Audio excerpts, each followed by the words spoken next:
ਇੱਕ ਓੰਕਾਰ ਸਤਿਨਾਮ ਕਰਤਾ ਪੁਰਖ ਨਿਰਭਉ ਨਿਰਵੈਰ ਅਕਾਲ ਮੂਰਤ ਅਜੂਨੀ ਸੈਭੰ ਗੁਰ ਪ੍ਰਸਾਦ। ਚੌਰ ਛਤਰ ਤਖਤ ਦੇ ਮਾਲਕ ਧੰਨ ਧੰਨ ਗੁਰੂ ਗ੍ਰੰਥ ਸਾਹਿਬ ਜੀ ਦੀ ਪਾਵਨ ਪਵਿੱਤਰ ਹਜ਼ੂਰੀ ਅੰਦਰ ਸੱਜ ਬੈਠੀ ਗੁਰੂ ਪਿਆਰੀ ਗੁਰੂ ਸਵਾਰੀ ਸਾਧ ਸੰਗਤ ਜੀਓ, ਵੱਡੇ ਭਾਗਾਂ ਵਾਲੇ ਹੋ ਜੋ ਪਾਤਸ਼ਾਹ ਜੀ ਦੀ ਪਾਵਨ ਗੋਦ ਅੰਦਰ ਸੁਭਾਏਮਨ ਹੋ ਕਰਕੇ ਅਤੇ ਇੰਟਰਨੈਟ ਦੇ ਮਾਧਿਅਮ ਰਾਹੀਂ ਪਾਤਸ਼ਾਹ ਜੀ ਦੀ ਪਾਵਨ ਬਾਣੀ ਨੂੰ ਸਹਿਜ ਪਾਠ ਰੂਪ ਦੇ ਵਿੱਚ ਸਰਵਣ ਕਰਕੇ ਜੀਵਨ ਦੇ ਅਮੋਲਕ ਸਵਾਸ ਅਤੇ ਕਰਮਾਂ ਨੂੰ ਸਫਲ ਕਰਨ ਦਾ ਯਤਨ ਕਰ ਰਹੇ ਹੋ। ਆਓ ਆਰੰਭਤਾ ਕਰਨੀ ਕਰੀਏ। ਪਾਵਨ ਅੰਕ 46 ਦੇ ਉੱਤੋਂ ਅੱਜ ਦੀ ਜਿਹੜੀ ਆਰੰਭਤਾ ਹੋਣੀ ਹੈ। ਵਾਹਿਗੁਰੂ ਜੀ ਕਾ ਖਾਲਸਾ ਵਾਹਿਗੁਰੂ ਜੀ ਕੀ ਫਤਿਹ। ਸ੍ਰੀ ਰਾਗ ਮਹਿਲਾ ਪੰਜਵਾਂ। ਮਿਲ ਸਤਿਗੁਰ ਸਭ ਦੁੱਖ ਗਿਆ, ਹਰ ਸੁਖ ਵਸਿਆ ਮਨ ਆਏ।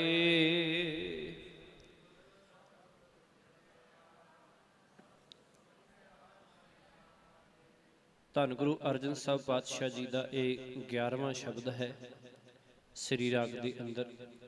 ਮਿਲ ਸਤਿਗੁਰ ਸਭ ਦੁੱਖ ਗਿਆ। ਪਾਤਸ਼ਾਹ ਜੀ ਆਖਣ ਲੱਗੇ, ਜਦੋਂ ਸੱਚੇ ਗੁਰੂ ਨੂੰ ਜਿਹੜਾ ਹੈ, ਸੱਚੇ ਗੁਰੂ ਨਾਲ ਮਿਲਾਪ ਹੋ ਗਿਆ ਹੈ, ਭਾਵ ਸਤਿਗੁਰੂ ਨੂੰ ਮਿਲ ਕੇ ਮਨੁੱਖ ਦਾ ਸਾਰਾ ਦੁੱਖ ਹੈ ਜਿਹੜਾ ਉਹ ਦੂਰ ਹੋ ਜਾਂਦਾ ਹੈ ਅਤੇ ਹਰ ਸੁਖ ਵਸਿਆ ਮਨ ਆਏ। ਅਤੇ ਪਰਮਾਤਮਾ ਦੇ ਚਰਨਾਂ ਵਿੱਚ ਸੁਰਤ ਜੋੜ ਕੇ ਮਨੁੱਖ ਦੇ ਮਨ ਵਿੱਚ ਪਰਮਾਤਮਾ ਦੀ ਜੋਤ ਦਾ ਜਿਹੜਾ ਉਹ ਚਾਨਣ ਹੋ ਜਾਂਦਾ ਹੈ। ਜਾਂ ਇੰਜ ਕਹਿ ਲਈਏ ਕਿ ਮਨ ਦੇ ਅੰਦਰ ਆਤਮਿਕ ਸੁੱਖ ਹੈ ਜਿਹੜਾ ਉਹ ਪ੍ਰਗਟ ਹੋ ਜਾਂਦਾ ਹੈ। ਹਰ ਸੁੱਖ ਕਿ ਹਰੀ ਨੂੰ ਮਿਲ ਕੇ ਸੁੱਖ ਵਸਿਆ ਮਨ ਆਏ। ਮਨ ਦੇ ਵਿੱਚ ਆਤਮਿਕ ਆਨੰਦ ਪੈਦਾ ਹੋ ਜਾਂਦਾ ਹੈ। ਅੰਤਰ ਜੋਤ ਪ੍ਰਗਾਸੀਆ, ਇਕ ਸਿਉ ਲਿਵ ਲਾਏ।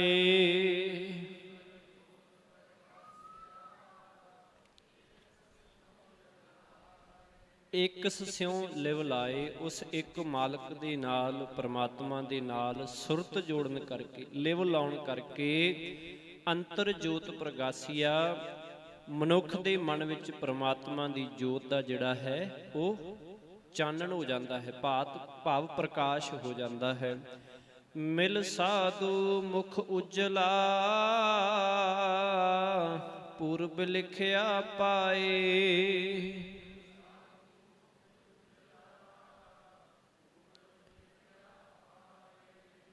ਮਿਲ ਸਾਧੂ ਮੁਖ ਉਜਲਾ। ਸਾਧੂ ਤੋਂ ਭਾਵ, ਸਾਧੂ ਦਾ ਅਰਥ ਕੀ ਹੈ ਜੀ? ਗੁਰੂ। ਕਿ ਗੁਰੂ ਨੂੰ ਮਿਲ ਕੇ ਮਨੁੱਖ ਹੈ ਜਿਹੜਾ ਉਹ ਉਜਲ ਮੁਖ ਵਾਲਾ ਹੋ ਜਾਂਦਾ ਹੈ। ਪੂਰਬ ਲਿਖਿਆ ਪਾਏ, ਅਤੇ ਆਪਣੇ ਪੂਰਬਲੇ ਕੀਤੇ ਕਰਮ ਨੇ ਜਿਹੜੇ ਉਸ ਦੇ ਪਾਤਸ਼ਾਹ ਜੀ ਆਖਣ ਲੱਗੇ, ਫਿਰ ਉਹਨਾਂ ਦੇ ਲੇਖ ਨੇ ਜਿਹੜੇ ਉਹ ਵੀ ਉਗੜ ਪੈਂਦੇ ਨੇ। ਭਾਵ ਕਿ ਮਨੁੱਖ ਜੋ ਵੀ ਕਰਮ ਕਰਦਾ ਹੈ ਉਹਨਾਂ ਕਰਮਾਂ ਦੇ ਕਰਕੇ ਹੀ ਉਹ ਮਾਲਕ ਦੇ ਨੇੜੇ ਹੁੰਦਾ ਹੈ ਤੇ ਦੂਰ ਹੁੰਦਾ ਹੈ। ਅਤੇ ਜਦੋਂ ਕੋਈ ਵੀ ਮਨੁੱਖ ਹੈ, ਉਹ ਭਾਵੇਂ ਮਾੜਾ ਹੈ, ਮੰਦਕਰਮੀ ਹੈ, ਭਾਵੇਂ ਚੰਗਾ ਹੈ, ਉਹ ਜਦੋਂ ਗੁਰੂ ਨੂੰ ਮਿਲਦਾ ਹੈ ਫਿਰ ਹੀ ਉਹ ਉਜਲ ਮੁਖ ਵਾਲਾ ਹੁੰਦਾ ਹੈ। ਸੰਸਾਰ ਦੇ ਵਿੱਚ ਭਾਵੇਂ ਲੱਖ ਕੋਈ ਚੰਗਾ ਹੋਵੇ, ਪਰ ਜਿੰਨਾ ਚਿਰ ਉਹ ਸੱਚੇ ਗੁਰੂ ਦੀ ਦੱਸੀ ਸਿੱਖਿਆ ਤੇ ਨਹੀਂ ਚੱਲਦਾ, ਉਹਨਾਂ ਸਮਾਂ ਹੈ ਜਿਹੜਾ ਉਹ ਉਜਲ ਮੁਖ ਵਾਲਾ ਨਹੀਂ ਹੋ ਸਕਦਾ। ਉਹਦੇ ਵਿੱਚ ਫਿਰ ਵੀ ਬੇਅੰਤ ਕਮੀਆਂ ਜਿਹੜੀਆਂ ਉਹ ਰਹਿ ਜਾਂਦੀਆਂ। ਗੁਣ ਗੋਵਿੰਦ ਨਿਤ ਗਾਵਣੇ, ਨਿਰਮਲ ਨਿਰਮਲ ਸਾਚੈ ਨਾਏ।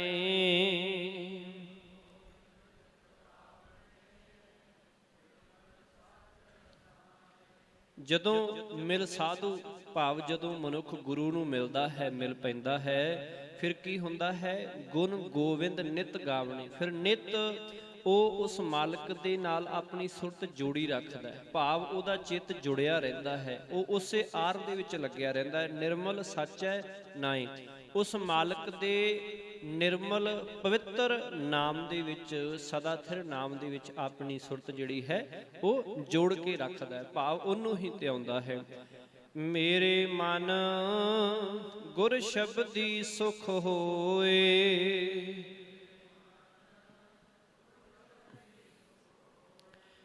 ਕਿ ਹੇ ਮੇਰੇ ਮਨ, ਗੁਰੂ ਦੇ ਸ਼ਬਦ ਰਾਹੀਂ ਹੀ, ਗੁਰੂ ਦੇ ਸ਼ਬਦ ਨਾਲ ਹੀ ਜਿਹੜਾ ਹੈ ਆਤਮਿਕ ਆਨੰਦ ਪ੍ਰਾਪਤ ਹੁੰਦਾ ਹੈ, ਆਤਮਿਕ ਸੁਖ ਹੈ ਜਿਹੜਾ ਉਹ ਮਿਲਦਾ ਹੈ। ਗੁਰਪੂਰੇ ਕੀ ਚਾਕਰੀ, ਬਿਰਥਾ ਜਾਏ ਨਾ ਕੋਏ ਰਹਾਓ।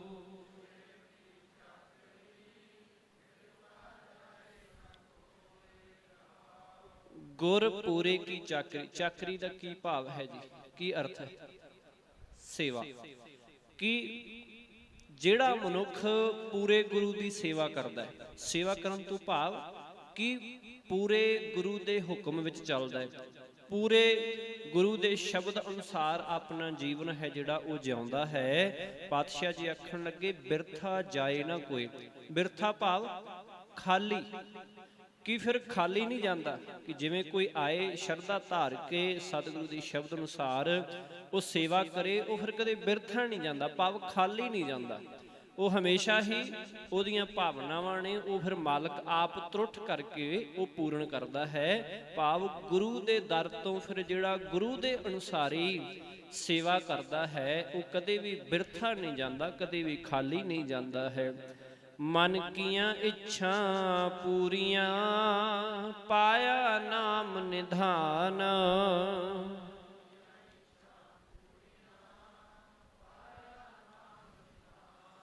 ਪਾਤਸ਼ਾਹ ਜੀ ਆਖਣ ਲੱਗੇ ਪਾਇਆ ਨਾਮ ਨਿਧਾਨ। ਜਦੋਂ ਮਾਲਕ ਦੇ ਖਜ਼ਾਨੇ, ਨਾਮ ਰੂਪ ਖਜ਼ਾਨੇ ਨੂੰ ਜਿਹੜਾ ਮਨੁੱਖ ਹਾਸਲ ਕਰ ਲੈਂਦਾ ਗੁਰੂ ਨੂੰ ਮਿਲ ਕੇ, ਨਾਮ ਨਿਧਾਨ ਕਿ ਨਾਮ ਰੂਪ ਖਜ਼ਾਨਾ ਜਿਹੜਾ ਪਾ ਲੈਂਦਾ ਹੈ, ਮਨ ਕੀਆਂ ਇੱਛਾ ਪੂਰੀਆਂ। ਫਿਰ ਉਸ ਮਨੁੱਖ ਦੀਆਂ ਮਨ ਦੀਆਂ ਜਿਹੜੀਆਂ ਵੀ ਇੱਛਾਵਾਂ ਹੁੰਦੀਆਂ ਨੇ ਉਹ ਸਾਰੀਆਂ ਪੂਰਨ ਹੋ ਜਾਂਦੀਆਂ ਨੇ। ਕਹਿਣ ਤੋਂ ਭਾਵ ਕਿ ਉਹ ਫਿਰ ਮਾਇਆ ਦੇ ਅਧੀਨ ਹੋ ਕੇ ਉਹ ਵਿਕਾਰਾਂ ਦੀ ਦੌੜ ਭੱਜ ਨਹੀਂ ਕਰਦਾ, ਉਹਦੀ ਖਤਮ ਹੋ ਜਾਂਦੀ, ਦੌੜ ਭੱਜ ਖਤਮ ਹੋ ਜਾਂਦੀ ਹੈ। ਉਹ ਆਪਣੇ ਅੰਤਰ ਆਤਮੇ ਦੇ ਵਿੱਚ ਫਿਰ ਟਿਕ ਜਾਂਦਾ ਹੈ। ਅੰਤਰ ਜਾਮੀ ਸਦਾ ਸੰਗ, ਕਰਨੈ ਹਾਰ ਪਛਾਨ।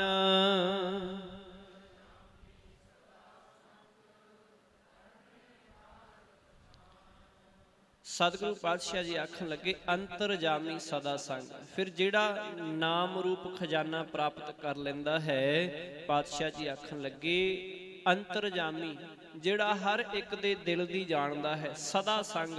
ਫਿਰ ਉਹ ਮਨੁੱਖ ਹੈ ਜਿਹੜਾ ਉਹ ਸਦਾ ਹੀ ਉਹਨੂੰ ਅੰਗ ਸੰਗ ਜਾਣਦਾ ਹੈ, ਸਦਾ ਹੀ ਆਪਣੇ ਉਸ ਮਾਲਕ ਨੂੰ ਨੇੜੇ ਜਾਣਦਾ। ਕਰਨੈ ਹਾਰ ਪਛਾਣ ਕਿ ਜਿਹੜਾ ਸਾਰੀ ਜਿਸਨੇ ਇਹ ਕੁਦਰਤ ਨੂੰ ਕੀਤਾ ਹੈ, ਬਣਾਇਆ ਹੈ, ਕਰਨੈ ਹਾਰ ਹੈ ਜਿਸਨੇ ਕੀਤਾ ਹੈ। ਪਾਤਸ਼ਾਹ ਜੀ ਆਖਣ ਲੱਗੇ ਫਿਰ ਪਛਾਣ ਭਾਵ ਜਿਵੇਂ ਅਸੀਂ ਕੱਲ ਪਛਾਣੂ ਸ਼ਬਦ ਪੜਿਆ ਸੀ, ਉਹਦਾ ਅਰਥ ਸੀ ਸਾਥੀ ਮਿੱਤਰ। ਇੱਥੇ ਵੀ ਇਵੇਂ ਪਛਾਣ ਹੈ, ਭਾਵ ਕਿ ਫਿਰ ਉਹ ਕਰਨੈ ਹਾਰ ਨੂੰ ਆਪਣਾ ਮਿੱਤਰ ਬਣਾ ਲੈਂਦਾ ਹੈ, ਉਹਦਾ ਮਾਲਕ ਹੈ ਜਿਹੜਾ ਸਾਥੀ ਬਣ ਜਾਂਦਾ ਹੈ। ਗੁਰ ਪ੍ਰਸਾਦੀ ਮੁਖ ਉਜਲਾ, ਜਪ ਨਾਮ ਦਾਨ ਇਸ਼ਨਾਨ।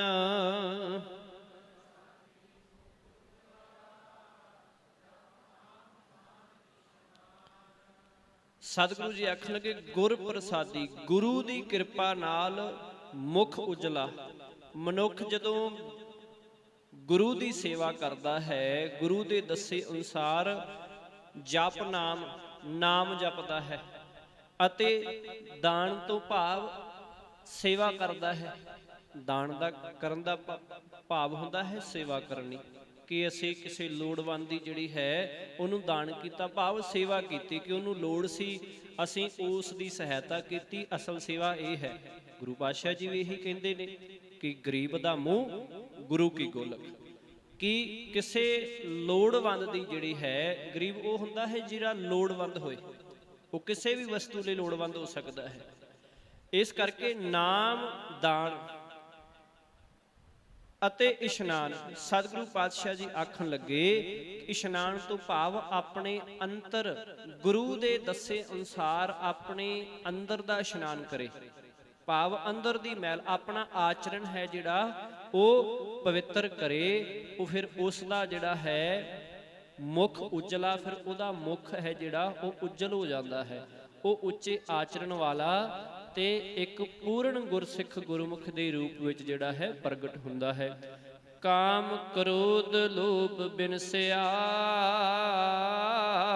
ਤਜਿਆ ਸਭ ਅਭਿਮਾਨ।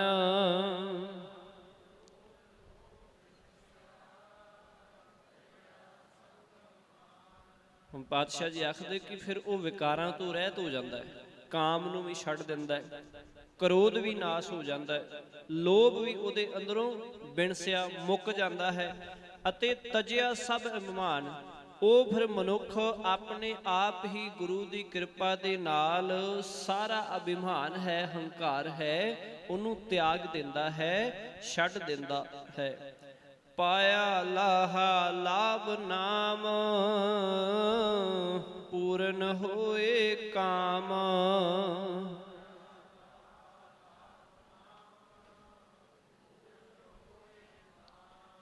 ਪਾਤਸ਼ਾਹ ਜੀ ਆਖਣ ਲੱਗੇ ਪਾਇਆ ਲਾਹਾ ਲਾਭ ਨਾਮ, ਕਿ ਜਦੋਂ ਪ੍ਰਭੂ ਨੇ ਫਿਰ ਜਿਸ ਪਰਮਾਤਮਾ ਨੇ ਜਿਸ ਦੇ ਉੱਤੇ ਰਹਿਮਤ ਕੀਤੀ, ਕਿਰਪਾ ਕੀਤੀ, ਪਾਇਆ ਲਾਹਾ, ਉਸ ਮਨੁੱਖ ਨੇ ਫਿਰ ਉਸ ਮਾਲਕ ਦੇ ਵੱਲੋਂ ਬਖਸ਼ੇ ਨਾਮ ਦੇ ਦੁਆਰਾ ਫਿਰ ਆਪਣੇ ਜੀਵਨ ਦਾ ਲਾਹਾ ਲੈ ਲਿਆ, ਕਿ ਜੀਵਨ ਦੇ ਵਿੱਚ ਵਣਜ ਦੇ ਵਜੋਂ ਉਹਦੇ ਨਾਮ ਦੇ ਰੂਪ ਵਿੱਚ ਲਾਭ ਪ੍ਰਾਪਤ ਕਰ ਲਿਆ, ਹਾਸਲ ਕਰ ਲਿਆ।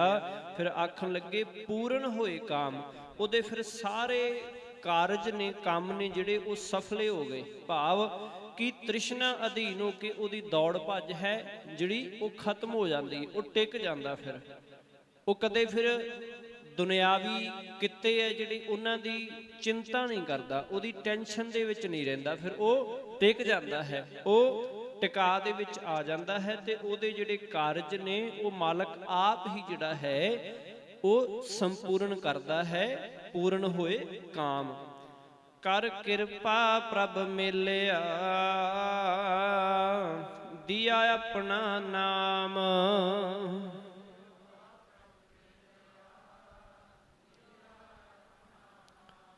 ਪਾਤਸ਼ਾਹ ਜੀ ਆਖਣ ਲੱਗੇ ਫਿਰ ਜਿਸ ਮਨੁੱਖ ਦੇ ਉੱਤੇ ਫਿਰ ਮਾਲਕ ਆਪ ਕਿਰਪਾ ਕਰਦਾ ਹੈ ਨਾ, ਉਹੀ ਫਿਰ ਉਹਦੇ ਚਰਨਾਂ ਨਾਲ ਮਿਲਦਾ ਹੈ, ਉਹੀ ਉਹਦੇ ਨਾਲ ਇੱਕਮਿਕ ਹੁੰਦਾ ਹੈ। ਦਿਆ ਆਪਣਾ ਨਾਮ, ਭਾਵ ਆਪਣਾ ਨਾਮ ਦੇ ਕੇ ਮਨੁੱਖ ਨੂੰ ਆਪਣੇ ਨਾਲ ਮਿਲਾ ਲੈਂਦਾ ਹੈ। ਤੇ ਨਾਮ ਮਿਲਦਾ ਕਿਹਦੇ ਕੋਲੋਂ ਹੈ? ਉਹਨੇ ਇੱਕੋ ਹੀ ਦੁਕਾਨ ਰੱਖੀ ਹੈ, ਇੱਕੋ ਹੀ ਉਹਨੇ ਦੁਆਰਾ ਰੱਖਿਆ, ਉਹ ਕਿਹੜਾ ਹੈ? ਗੁਰੂ ਦਾ ਦੁਆਰਾ। ਕਿ ਗੁਰੂ ਕੋਲੋਂ ਨਾਮ ਮਿਲਣਾ ਹੈ, ਉੱਥੋਂ ਜਾ ਕੇ ਇਹ ਲਾਹਾ ਨਾਮ ਦਾ ਲਾਭ ਹੈ ਜਿਹੜਾ ਕਿ ਇਹ ਉੱਥੋਂ ਜਾ ਕੇ ਗੁਰੂ ਕੋਲੋਂ ਖਰੀਦ ਲਓ, ਲੈ ਲਓ ਤੇ ਮਾਲਕ ਦੇ ਨਾਲ ਮਿਲਾਪ ਹਾਸਲ ਜਿਹੜਾ ਹੈ ਉਹ ਕਰ ਲਵੋ। ਆਵਣ ਜਾਣਾ ਰਹਿ ਗਿਆ, ਆਪ ਹੁਆ ਮਿਹਰਵਾਨ।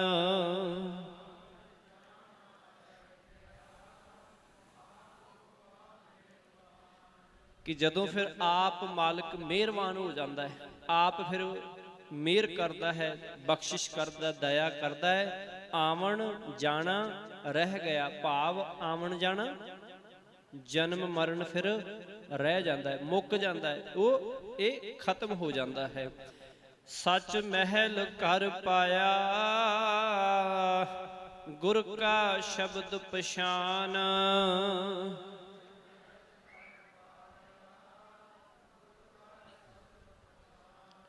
ਪਾਤਸ਼ਾਹ ਜੀ ਆਖਣ ਲੱਗੇ ਫਿਰ ਸਦਾ ਥਿਰ प्रभु दे चरण उसनू ऐसा टिकाणा मिल जाता है, भाव कि जिसनू वो अपना आत्मक घर फिर बना लेंदा है कि उस मालक के चरनां नू अपने हिरदे दे विच पक्के तौर ते वसा लेंदा है कि उहदा पक्का टिकाणा सच महल कि उस मालक का सदा थिर टिकाणा है जिहड़ा वो अपने हिरदे दे अंदर दृढ़ कर लैंदा, पक्का कर लैंदा है। भगत जना को राखदा अपनी किरपा धार।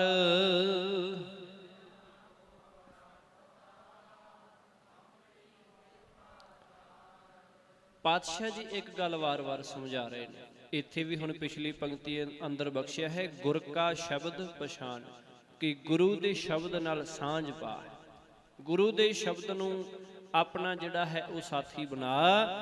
फिर भगत जना को राखदा अपनी कृपा धार, फिर वो मालक परमेश्वर है जिहड़ा अपनी कृपा करके परमात्मा अपनी भगतां नूं काम, क्रोध, लोभ आदि विकारां तो फिर बचा के रखदा है। ये विकार उहदे नेड़े नहीं आउंदे हन। हलत पलत मुख उजले साचे के गुण सार।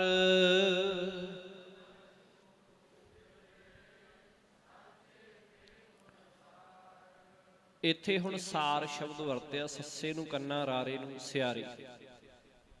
इहदा अर्थ की है? हाँ जी, जिहड़े जिहड़े संभाल नाल सहमत है वो कह देण कि इहदा अर्थ संभाल है। अच्छा जी, जिहड़े कहंदे ने कि इहदा अर्थ लोहा है, सार दा अर्थ लोहा भी हुंदा है। हुण इस नाल कौन कौन सहमत है? गुण सार, गुणां नूं संभालण दी गल हो रही है। सार तो भाव जदों भी सिहारी नाल आएगा उहदा अर्थ संभाल करनी होएगा, जदों भी रारे नूं औंकड़ आएगा उदों उहदा अर्थ लोहा होएगा। ये आपां पहलां शब्द विचार चुके हैं। इस करके ये ख्याल रखना है कि ये नहीं कि जिथे सार आ गया उहदा अर्थ लोहा ही होएगा। सार का अर्थ खबरसार लेना भी है गुरबाणी के अंदर, ये भी असीं ख्याल रखना है। वो प्रकरण के अनुसार जदों असीं बाणी का अभ्यास करांगे सानू अपने आप पता लग जाएगा। हुण अर्थ किहड़े किन्ने सार दे किन्ने हो गए अर्थ? एक लोहा, दूजा संभाल करनी, तीसरा सार लैनी, भाव खबरसार लैनी, हाल चाल पुछना जिन्होंने असीं कहने। तीन अर्थ ने सार दे ते ये प्रकरण अनुसार ते इहदा व्याकरण ही जिहड़ा वो दसेगा कि उहदे अर्थ उत्थे की होणगे। इत्थे तो हुण सौखा ही है कि गुण सार, कि गुणां नूं संभाल। पातशाह जी आखण लगे हालत पलत मुख उजले साचे के गुणसार, कि सदा थिर प्रभु दे गुण हिरदे विच संभाल के उन्हां भगतां दे इस लोक विच अते परलोक विच जिहड़े मुख उजले हो जाते हैं, भाव रोशन हो जाते हैं, अपने अंदरों भी रोशन हो जाते हैं ते बाहरों भी रोशन हो जाते हैं।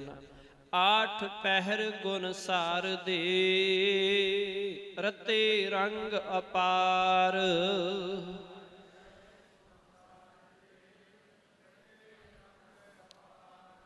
सार दे दा अर्थ भी संभालना ही है, संभालते हैं कि आठ पहर गुण सार दे, कि अठे पैर ही वो जिहड़े ने भगत ने उस बेअंत प्रभु दे प्यार रंग विच रंगे रहिंदे हन, भाव अठे पैर उस दे गुण अपने हिरदे विच संभालते हैं, कि हर समय ही उहदे गुणां दी विचार करते रहिंदे, उहदे विच ध्यान लाई रखते हैं, उहदे गुणां दे अनुसार अपना जीवन बतीत जिहड़ा है वो करते हैं।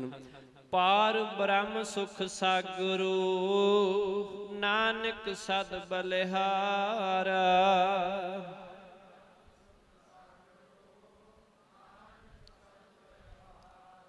पातशाह जी ने शब्द वरतिया है सुख सागरो, इहदा अर्थ भी मालिक परमेश्वर ही है। सुख सागरो, सुखां दा सागर, क्योंकि दा इस करके आपां वरत रहे हैं क्योंकि इनू औंकड़ नहीं है, और एक शब्द सुख बहुवचन है कि सुखां दा सागर, सुखां दा सोमा, सुखां दा भंडार। सुख सागरो, सागर दा अर्थ समुंदर हुंदा है, कि पार ब्रह्म मालक परमेश्वर है जिहड़ा सुखां दा सागर है। पातशाह जी आखण लगे हे नानक ਉਹਨਾਂ ਨੂੰ ਸਾਰੇ ਸੁੱਖਾਂ ਦਾ ਸਮੁੰਦਰ ਫਿਰ ਜਿਹੜਾ ਉਹ ਮਾਲਕ ਉਹ ਦਿਸਦਾ ਹੈ ਤੇ ਉਹ ਉਸ ਤੋਂ ਸਦਾ ਹੀ ਸਦਕੇ ਹੁੰਦੇ ਰਹਿੰਦੇ, ਸਦਾ ਹੀ ਬਲਿਹਾਰ ਜਾਂਦੇ, ਸਦਾ ਹੀ ਉਸ ਤੋਂ ਕੁਰਬਾਨ ਹੁੰਦੇ ਰਹਿੰਦੇ ਹਨ। ਸ੍ਰੀ ਰਾਗ ਮਹਿਲਾ ਪੰਜਵਾਂ। ਪੂਰਾ ਸਤਿਗੁਰ ਜੇ ਮਿਲੈ ਪਾਈਐ ਸ਼ਬਦ ਨਿਧਾਨ।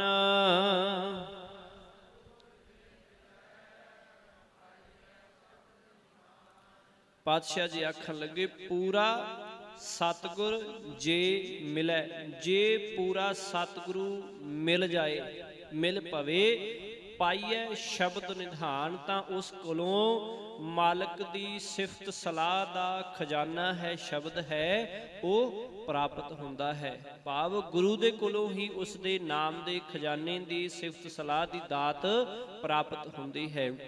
ਕਰ ਕਿਰਪਾ ਪ੍ਰਭ ਆਪਣੀ ਜਪੀਐ ਅੰਮ੍ਰਿਤ ਨਾਮ।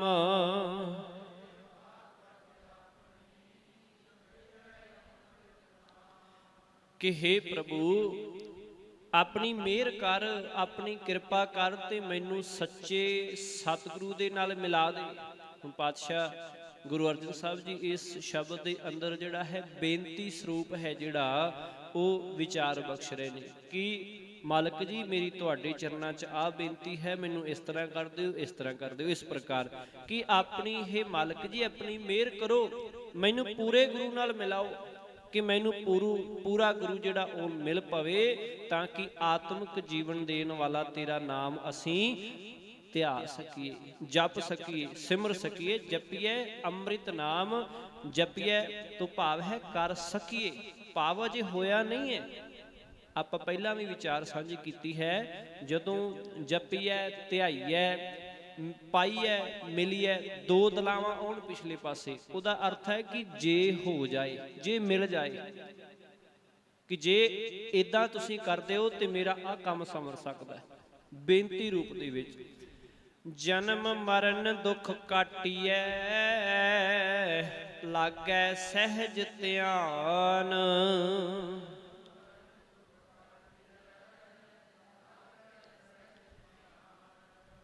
ਇੱਥੇ ਹੁਣ ਕਾਟੀਏ ਸ਼ਬਦ ਵਰਤਿਆ, ਇਹਦਾ ਕੀ ਅਰਥ ਹੋਏਗਾ? ਫਿਰ ਕੱਟੀਏ ਤਾਂ ਹੈ ਹੀ ਹੈ, ਕੱਟੀਏ ਖਤਮ ਕਰੀਏ, ਪਰ ਇਹ ਉਚਾਰਨ ਕਿਵੇਂ ਹੋਏਗਾ ਇਹਦਾ? ਆਪਾਂ ਜਿਵੇਂ ਆਪਾਂ ਧਿਆਈਏ, ਜਪੀਏ, ਕਿ ਕੱਟ ਸਕੀਏ, ਕਿ ਪਾਤਸ਼ਾਹ ਜੀ ਜਨਮ ਮਰਨ ਦੇ ਗੇੜ ਵਿੱਚ ਪੈਣ ਦਾ ਅਸੀਂ ਆਪਣਾ ਦੁੱਖ ਦੂਰ ਕਰ ਸਕੀਏ। ਮਿਹਰ ਕਰੋ, ਗੁਰੂ ਨਾਲ ਮਿਲਾਓ, ਜਿਹਦੇ ਕੋਲੋਂ ਤੁਹਾਡਾ ਨਾਮ ਮਿਲਣਾ ਹੈ ਤੇ ਸਾਡੀ ਸੁਰਤ ਆਤਮਿਕ ਅਡੋਲਤਾ ਵਿੱਚ ਟਿਕ ਜਾਏ। ਲਾਗੈ ਸਹਿਜ ਧਿਆਨ, ਸਾਡਾ ਧਿਆਨ ਹੈ ਉਹ ਆਤਮਾ ਦੇ ਵਿੱਚ ਜੁੜ ਜਾਏ, ਹਿਰਦੇ ਦੇ ਅੰਦਰ ਉੱਥੇ ਮਾਲਕ ਦੇ ਵਿੱਚ ਟਿਕ ਜਾਏ। ਮੇਰੇ ਮਨ ਪ੍ਰਭ ਸ਼ਰਨਾਈ ਪਾਏ,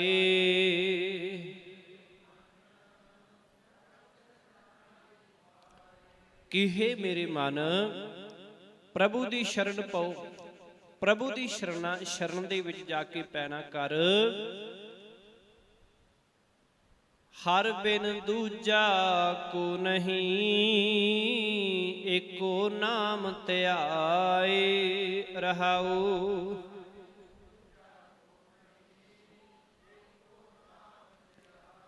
ਪਾਤਸ਼ਾਹ ਜੀ ਆਖਣ ਲੱਗੇ ਹਰ ਬਿਨ, ਕਿ ਉਸ ਮਾਲਕ ਤੋਂ ਬਿਨਾ, ਪ੍ਰਭੂ ਤੋਂ ਬਿਨਾ ਕੋਈ ਹੋਰ ਨਹੀਂ ਹੈ, ਦੂਜਾ ਕੋ ਨਹੀਂ, ਏਕੋ ਨਾਮ ਧਿਆਏ, ਭਾਵ ਹੋਰ ਕੋਈ ਰਾਖਾ ਨਹੀਂ ਹੈ ਉਹਦੇ ਤੋਂ ਬਿਨਾ।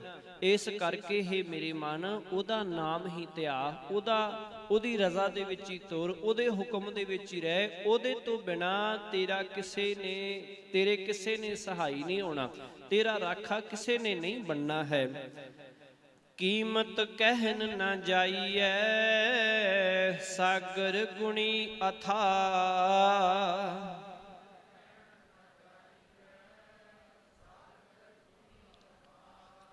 ਅਥਾ ਦਾ ਕੀ ਅਰਥ ਹੈ ਜੀ?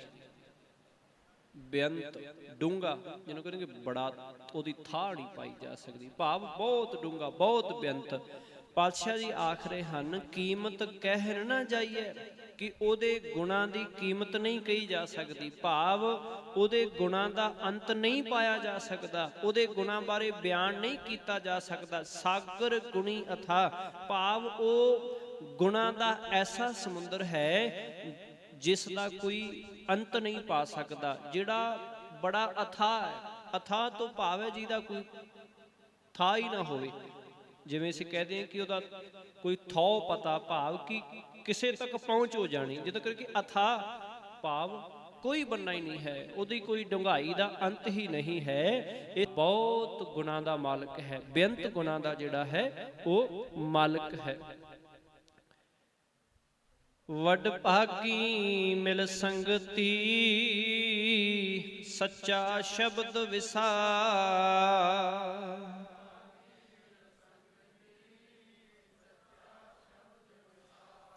ਵਿਸਾਹ ਦਾ ਅਰਥ ਬਹੁਤੀ ਵਾਰ ਹੁੰਦਾ ਹੈ ਵਿਸਾਹ ਕਰਨਾ, ਭਰੋਸਾ ਕਰਨਾ, ਪਰ ਇੱਥੇ ਹੈ ਸੱਚਾ ਸ਼ਬਦ ਵਿਸਾਹ, ਕਿ ਸ਼ਬਦ ਨੂੰ ਵਿਸਾਹ ਭਾਵ ਵਿਹਾਜਣਾ, ਕਿ ਉਸ ਵੱਡੇ ਭਾਗਾਂ ਦੇ ਨਾਲ ਸੰਗਤ ਦੇ ਵਿੱਚ ਮਿਲ ਕੇ ਉਸ ਮਾਲਕ ਦੇ ਸੱਚੇ ਸ਼ਬਦ ਨੂੰ ਵਿਹਾਜ, ਭਾਵ ਉਹਨੂੰ ਪ੍ਰਾਪਤ ਕਰ, ਉਥੋਂ ਪ੍ਰਾਪਤ ਕਰਕੇ ਹੀ ਆਪਣੇ ਜੀਵਨ ਦੇ ਵਿੱਚ ਲਾਗੂ ਕਰ। ਵੱਡ ਭਾਗੀ ਵੱਡੇ ਭਾਗਾਂ ਦੇ ਨਾਲ ਮਿਲ ਸੰਗਤੀ, ਸੰਗਤ ਦੇ ਵਿੱਚ ਮਿਲ ਕੇ, ਸੰਗਤ ਵਿੱਚ ਬੈਠ ਕੇ ਸੱਚਾ ਸ਼ਬਦ, ਉਸ ਮਾਲਕ ਦਾ ਸੱਚਾ ਸ਼ਬਦ ਹੈ, ਉਹਨੂੰ ਵਿਹਾਜਨਾ ਕਰ। ਕਰ ਸੇਵਾ ਸੁਖ ਸਾਗਰੈ, ਸਿਰ ਸ਼ਾਹਾਂ ਪਾਤਸ਼ਾਹ।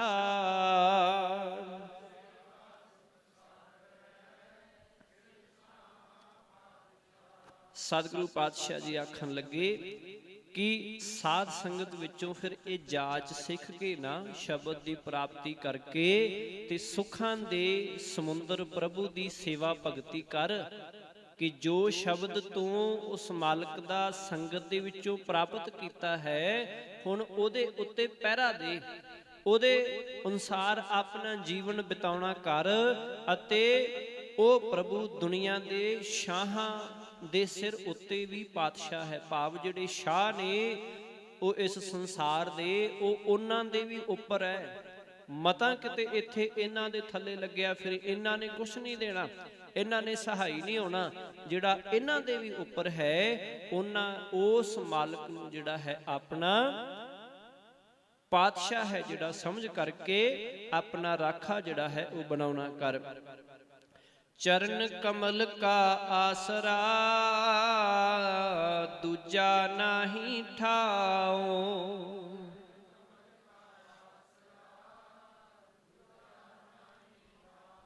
ਪਾਤਸ਼ਾਹ ਜੀ ਹੁਣ ਵੇਖੋ ਕਿੰਨਾ ਸੌਖਾ ਸਮਝਾ ਰਹੇ ਆ ਕਿ ਸੱਚੇ ਸ਼ਬਦ ਦੀ ਪ੍ਰਾਪਤੀ ਕਰ ਲਈ, ਉਹਦੇ ਉੱਤੇ ਹੁਣ ਪਹਿਰਾ ਵੀ ਦੇਣਾ ਸ਼ੁਰੂ ਕਰ ਦਿੱਤਾ। ਫਿਰ ਜੀਵਨ ਦੇ ਵਿੱਚ ਤਬਦੀਲੀ ਆਉਂਦੀ ਹੈ, ਜੀਵਨ ਫਿਰ ਬਦਲਦਾ ਹੈ। ਫਿਰ ਗਲਤ ਮਾਰਗ ਦੇ ਉੱਤੇ, ਗਲਤ ਰਸਤੇ ਦੇ ਉੱਤੇ ਜਿਹੜਾ ਹੈ ਜੀਵਨ ਨਹੀਂ ਜਾਂਦਾ, ਮਾੜੇ ਕੰਮਾਂ ਵੱਲ ਫਿਰ ਧਿਆਨ ਨਹੀਂ ਜਾਂਦਾ। ਪਾਤਸ਼ਾਹ ਜੀ ਫਿਰ ਆਖਦੇ ਹਨ ਕਿ ਹੇ ਪਾਰ ਬ੍ਰਹਮ, ਮੈਨੂੰ ਤੇਰੇ ਹੀ ਸੋਹਣੇ ਚਰਨਾਂ ਦਾ ਆਸਰਾ ਹੈ, ਅਤੇ ਤੈਥੋਂ ਬਿਨਾ ਮੇਰਾ ਹੋਰ ਕੋਈ ਥਾਂ ਨਹੀਂ ਹੈ। ਤੇਰੇ ਤੋਂ ਬਿਨਾ ਹੁਣ ਮੈਨੂੰ ਕਿਸੇ ਦਾ ਕੋਈ ਸਹਾਰਾ ਨਹੀਂ ਹੈ, ਇਸ ਕਰਕੇ ਮੇਰਾ ਸਭ ਕੁਝ ਤੂੰ ਹੀ ਹੈ। ਹੁਣ ਮੈਂ ਤੇਰੇ ਸ਼ਬਦ ਦੇ ਵਿੱਚ, ਤੇਰੇ ਨਾਮ ਦੇ ਵਿੱਚ ਜਿਹੜਾ ਹੈ ਉਹ ਜੁੜ ਚੁੱਕਾ ਹਾਂ। ਚਰਨ ਕਮਲ ਕਾ ਆਸਰਾ, ਤੇਰੇ ਚਰਨਾਂ ਕਮਲਾਂ ਦਾ ਹੀ ਮੈਨੂੰ ਹੁਣ ਆਸਰਾ ਹੈ। ਮੈਂ ਧਰ ਤੇਰੀ ਪਾਰ ਬ੍ਰਹਮ, ਤੇਰੇ ਤਾਨ ਰਹਾਉ।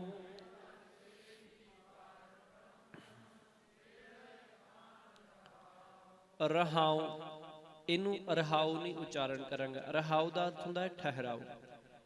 ਇੱਥੇ ਰਹਾਉ ਭਾਵ ਮੈਂ ਰਹਾ, ਮੈਂ ਟਿਕਾਂ। ਸਤਿਗੁਰੂ ਪਾਤਸ਼ਾਹ ਜੀ ਆਖਣਗੇ ਮੈਂ ਧਰ ਤੇਰੀ, ਧਰ ਤੋਂ ਭਾਵ ਆਸਰਾ, ਸਹਾਰਾ। ਧਰ ਤੇਰੀ ਪਾਰ ਬ੍ਰਹਮ, ਹੁਣ ਮਾਲਕ ਪਰਮੇਸ਼ਰ ਮੈਨੂੰ ਤੇਰੀ ਹੀ ਧਰ ਹੈ, ਮੈਨੂੰ ਤੇਰਾ ਹੀ ਆਸਰਾ ਹੈ। ਤੇਰੇ ਤਾਨ ਰਹਾਉ, ਹੁਣ ਤੇਰੇ ਤਾਨ ਦੇ ਨਾਲ ਹੀ ਜਿਹੜਾ ਹੈ ਉਹ ਮੈਂ ਪਰਮਾਤਮਾ, ਭਾਵ ਤੇਰੇ ਦਿੱਤੇ ਬਲ ਦੇ ਨਾਲ ਹੀ ਹੁਣ ਮੈਂ ਜਿਉਂਦਾ ਹਾਂ। तेरा तान रहाओ, तेरे तान दे नाल, तान दा अर्थ बल, कि तेरे बल नाल, तेरी ताकत दे नाल ही हुण मैं रहाऊं, भाव मैं जिउंदा हां। मेरा आत्मिक जीवन है जिहड़ा ਉਹ है, जे तू है, जे तेरा आसरा नहीं है ਤੇ ਮੇਰਾ ਆਤਮਿਕ ਜੀਵਨ ਹੈ ਜਿਹੜਾ, ਮੇਰੀ ਆਤਮਿਕ ਮੌਤ ਉਹ ਸਹਿਜੇ ਹੀ ਜਿਹੜੀ ਉਹ ਹੁੰਦੀ ਹੈ। ਨਿਮਾਣਿਆ ਪ੍ਰਭ ਮਾਨ ਤੂੰ, ਤੇਰੇ ਸੰਗ ਸਮਾਉ।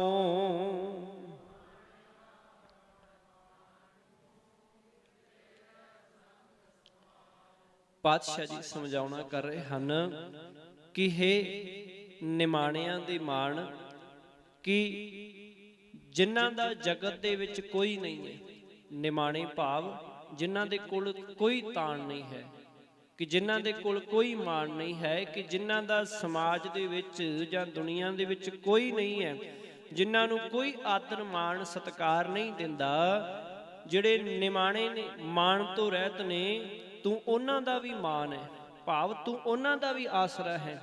ਉਹ ਵੀ ਜੇਕਰ ਤੇਰੇ ਨਾਲ ਜੁੜ ਜਾਣ, ਪਾਤਸ਼ਾਹ ਜੀ ਆਖਣ ਲੱਗੇ, ਫਿਰ ਉਹ ਵੀ ਵਡੇਰੇ ਹੋ ਜਾਂਦੇ ਨੇ, ਉਹ ਵੀ ਮਾਣ ਵਾਲੇ ਹੋ ਜਾਂਦੇ ਨੇ।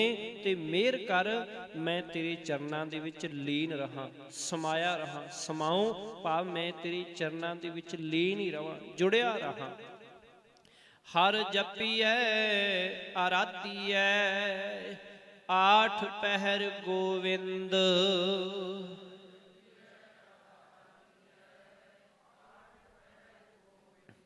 हे मेरे मन, अठे पहर परमात्मा दा नाम जपना चाहिदा है ਅਤੇ ਗੋਬਿੰਦ ਨੂੰ ਆਰਾਧਨਾ ਚਾਹੀਦਾ ਹੈ, ਉਹਦੇ ਵਿੱਚ ਹੀ ਧਿਆਨ ਜੋੜਨਾ ਚਾਹੀਦਾ ਹੈ। ਜੀ ਪ੍ਰਾਨ ਤਨ ਧਨ ਰੱਖੇ, ਕਰ ਕਿਰਪਾ ਰਾਖੀ ਜਿੰਦ।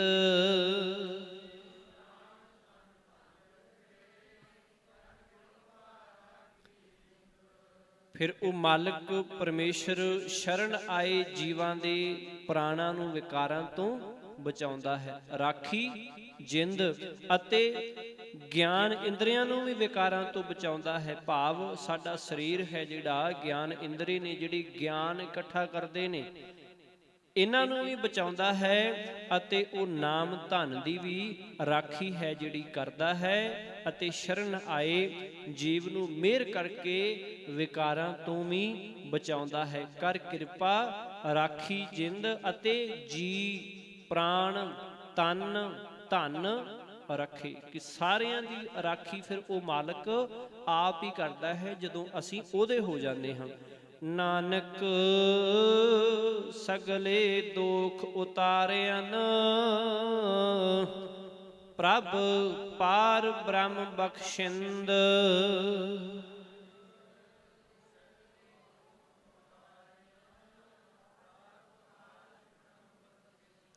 ਸਤਿਗੁਰੂ ਪਾਤਸ਼ਾਹ ਜੀ ਹੁਣ ਫਿਰ ਰਹਿਮਤ ਕਰ ਰਹੇ ਹਨ ਕਿ ਹੇ ਨਾਨਕ, ਕਿ ਜਦੋਂ ਉਹ ਮਾਲਕ ਫਿਰ ਰਹਿਮਤ ਕਰਦਾ ਹੈ ਨਾ, ਜਦੋਂ ਜੀਵ ਉਹਦੇ ਨਾਲ ਜੁੜ ਜਾਂਦਾ ਹੈ, ਫਿਰ ਪ੍ਰਭੂ ਪਾਰ ਬ੍ਰਹਮ ਬਖਸ਼ਣਹਾਰ ਹੈ, ਉਹ ਹਮੇਸ਼ਾ ਹੀ ਬਖਸ਼ ਲੈਂਦਾ ਹੈ। ਕਿਉਂਕਿ ਦੁਨਿਆਵੀ ਕੋਈ ਮਨੁੱਖ ਹੋਏ, ਵੱਡਾ ਹੋਏ, ਛੋਟਾ ਹੋਏ, ਉਹ ਕਿਤੇ ਨਾ ਕਿਤੇ ਆਪਣੇ ਸਵਾਰਥ ਕਰਕੇ ਜਾਂ ਕਿਤੇ ਕੋਈ ਦੁਸ਼ਮਣੀ ਹੋਵੇ, ਕੋਈ ਨਫ਼ਰਤ ਹੋਵੇ, ਕੋਈ ਸਮਾਜਿਕ ਹਿੰਸਾ ਹੋਵੇ, ਉਹਦੇ ਕਰਕੇ ਕਿਤੇ ਨਾ ਕਿਤੇ ਉਹ ਸੋਚਦਾ ਹੈ ਕਿ ਇਹ ਫਲਾਣਾ ਬੰਦਾ ਹੈ, ਕਿਤੇ ਨਾ ਕਿਤੇ ਭੇਦਭਾਵ ਕਰ ਲੈਂਦਾ ਹੈ। ਪਰ ਸਤਿਗੁਰੂ ਜੀ ਆਖਣ ਲੱਗੇ ਉਹ ਬਖਸ਼ਿੰਦ ਹੈ, ਭਾਵ ਉਹ ਬਖਸ਼ ਹੀ ਲੈਂਦਾ ਹੈ। ਉਹ ਭਾਵੇਂ ਕੋਈ ਜੈਸਾ ਮਰਜ਼ੀ ਹੋਵੇ, ਆਵੇ ਸਹੀ ਉਹਦੇ ਦਰ ਤੇ ਉੱਤੇ, ਉਹ ਉਦੋਂ ਹੀ ਬਖਸ਼ ਲੈਂਦਾ ਹੈ। ਜੇ ਅਸੀਂ ਗੁਰੂ ਨਾਨਕ ਸਾਹਿਬ ਪਾਤਸ਼ਾਹ ਜੀ ਦੇ ਸਮੇਂ ਦੇ ਵਿੱਚ ਵੇਖੀਏ ਤੇ ਐਸੇ ਬੜੇ ਮਨੁੱਖ ਮਿਲੇ ਨੇ ਉਹਨਾਂ ਨੂੰ ਕਿ ਜਿਹੜੇ ਅਤ ਨੀਚ ਦਰਦੇ ਦੀਆਂ ਹਰਕਤਾਂ ਕਰਦੇ ਸਨ ਜਾਂ ਬਹੁਤ ਮਾੜੇ ਕਰਮ ਕਰਦੇ ਸਨ। ਤੇ ਗੁਰੂ ਨਾਨਕ ਸਾਹਿਬ ਪਾਤਸ਼ਾਹ ਜੀ ਦੇ ਜਦੋਂ ਚਰਨਾਂ, ਉਹ ਸਤਿਗੁਰੂ ਜੀ ਸ਼ਖਸੀਅਤ ਤੋਂ ਜਾਣੂ ਹੁੰਦੇ ਸਨ, ਫਿਰ ਆਖਦੇ ਸਨ ਕਿ ਬਾਬਾ ਸਾਨੂੰ ਬਖਸ਼ ਲੈ। ਤੇ ਗੁਰੂ ਨਾਨਕ ਸਾਹਿਬ ਜੀ ਫਿਰ ਉਸੇ ਵੇਲੇ ਰਹਿਮਤ ਕਰਦੇ ਸਨ। ਉਹਨਾਂ ਕਦੇ ਨਹੀਂ ਆਖਿਆ ਸੀ ਨਹੀਂ ਨਹੀਂ ਕਿ ਇੰਨਾ ਕੁ ਸਮਾਂ ਰੁਕ, ਤੈਨੂੰ ਫੇਰ ਬਖਸ਼ਾਂਗੇ। ਇਸ ਤਰ੍ਹਾਂ ਤੇ ਕਦੇ ਨਹੀਂ। ਕਿ ਜੇ ਮਲਕ ਭਾਗੋ ਦਾ ਜੀਵਨ ਹੀ ਵੇਖ ਲਈਏ ਕਿ ਦੇਖੋ ਕਿੰਨਾ ਹੰਕਾਰੀ ਹੋ ਕਰਕੇ ਤੇ ਉਹ समाज के लोगों के उत्ते अत्याचार भी करता है। दिहाड़ीदारों तो दिहाड़ी करवा लेंदा पर फिर भी उन्होंने तनख्वाह नहीं दिंदा है। इत्यादि बड़े अत्याचार जुल्म करता है। पर जदों वो गुरु नानक साहब जी तो दी शख्सियत तो जाणू हुंदा है ते उदों फिर आखदा है कि मालिक जी हुण मैनूं बख्श लो, मैनूं समझ आ गई है। सतगुरु जी फिर नहीं जाते उहदे घर, क्योंकि उहदी रोटी दे विच लोकां दे दुख ने, लोकां ते जुल्म करके जिहड़ी कमाई हुई रोटी है उहदी। दूजे पासे बाबा तरखान है कि जिहड़ा ਉਹ ਜਿੰਨੀ ਕ ਮਿਹਨਤ ਕਰਦਾ ਉਨੀ ਕ ਕਮਾ ਕੇ ਘਰੇ ਲੈ ਆਉਂਦਾ, ਭਾਵ ਆਪਣੀ ਕਿਰਤ ਕਮਾਈ ਹੈ। ਇੱਕ ਪਾਸੇ ਭਾਈ ਲਾਲੋ ਹੈ ਤੇ ਇੱਕ ਪਾਸੇ ਮਲਕ ਭਾਗੋ ਹੈ। ਕਿ ਹੁਣ ਗੁਰੂ ਉਹਦੇ ਹੱਲ ਹੈ, ਗੁਰੂ ਅਮੀਰ ਵੱਲ ਨਹੀਂ ਗਿਆ ਕਿ ਜਿਹੜਾ ਆਰਥਿਕ ਪੱਖੋਂ ਅਮੀਰ ਹੈ, ਜਿਹੜਾ ਹਿਰਦੇ ਤੋਂ ਅਮੀਰ ਹੈ ਗੁਰੂ ਉਹਦੇ ਵੱਲ ਗਿਆ ਕਿ ਤੇਰੇ ਵੱਲ ਸਵਾਦ ਜ਼ਿਆਦਾ ਹੈ, ਭਾਵੇਂ ਸੁੱਕੀ ਦੇ, ਮੈਂ ਤੇਰੇ ਨਾਲ ਮੈਂ ਉਹਦੇ ਨਾਲ ਨਹੀਂ। सतगुरु जी रहमत करन। इसे करके मालक गुरु अर्जन साहब जी आख रहे हैं कि वह मालक बख्शिंद है, पार ब्रह्म बख्शिंद, वो बख्शनहार है। वो शरण आया दे सारे पाप है जिहड़े वो दूर कर दिंदा है, सगले दोख उतारिया ने, सारे दोख ने जिहड़े पाप ने, साडे दुख ने, साडे कीते होए माड़े कर्म है, उन्हां नूं ਜਦੋਂ ਕੋਈ ਮਨੁੱਖ ਸ਼ਰਧਾ ਧਾਰ ਕੇ ਗੁਰੂ ਦੇ ਕੋਲ ਆਉਂਦਾ ਹੈ ਉਦੋਂ ਫਿਰ ਉਹਨੂੰ ਬਖਸ਼ ਲੈਂਦਾ ਹੈ। ਭਾਵੇਂ ਉਹ ਭਾਈ ਸੱਜਣ ਜੀ ਵਰਗਾ ਹੋਵੇ ਕੋਈ, ਭਾਵੇਂ ਕੋਈ ਮਲਕ ਭਾਗੋ ਵਰਗਾ ਹੋਵੇ, ਫਿਰ ਗੁਰੂ ਬਖਸ਼ ਲੈਂਦਾ ਹੈ। ਕਿਉਂਕਿ ਗੁਰੂ ਕੋਲ ਇਹ ਤਾਕਤ ਹੈ ਕਿ ਉਹਦੇ ਮਾੜੇ ਕਰਮਾਂ ਨੂੰ ਚੰਗੇ ਕਰਮਾਂ ਵਿੱਚ ਬਦਲ ਸਕਦਾ ਹੈ। ਉਹ ਉਸ ਮਾਲਕ ਦੇ ਨਾਲ ਇੱਕਮਿਕ ਹੈ। ਪਾਤਸ਼ਾਹ ਜੀ ਰਹਿਮਤ ਕਰਨ कि असीं भी अपने मंदे कर्मां तो तौबा करके सतगुरु जी दे चरनां दे विच शरधा दे सहित पहुँच करके पातशाह जी नूं आखीए कि धन गुरु ग्रंथ साहब पातशाह जी हुण मैनूं भी नाम दी दात दिओ, मैनूं भी ਇਹ ਤੁਹਾਡੇ ਸ਼ਬਦ ਦੀ ਸੋਝੀ ਆ ਜਾਏ ਜਿਸ ਨਾਲ ਮੈਂ ਆਪਣਾ ਜਿਹੜਾ ਜੀਵਨ ਹੈ ਉਹ ਸਵਾਰ ਸਕਾਂ। ਸੋ ਹੋਈਆਂ ਭੁੱਲਾਂ ਦੀ ਖਿਮਾ ਗੁਰੂ ਅਤੇ ਗੁਰੂ ਕੀ ਸੰਗਤ ਬਖਸ਼ਣ ਯੋਗ ਹੈ। ਫਤਿਹ ਪ੍ਰਵਾਨ ਕਰੋ ਜੀ। ਵਾਹਿਗੁਰੂ ਜੀ ਕਾ ਖਾਲਸਾ, ਵਾਹਿਗੁਰੂ ਜੀ ਕੀ ਫਤਿਹ। ਰਾਮ ਕਲੀ ਮਹਿਲਾ ਤੀਜਾ। ਆਨੰਦ ਏਕਿਓ ਓੰਕਾਰ ਸਤਿਗੁਰ ਪ੍ਰਸਾਦ। आनंद भया मेरी माए सतगुरु मैं पाया, सतगुर ता पाया सहज सेती मन वजियां वाधाइयां। राग रतन परिवार प्रिय शब्द गावण आईयां, शब्दो तां गावो हरि केरा मन जिने वसाया।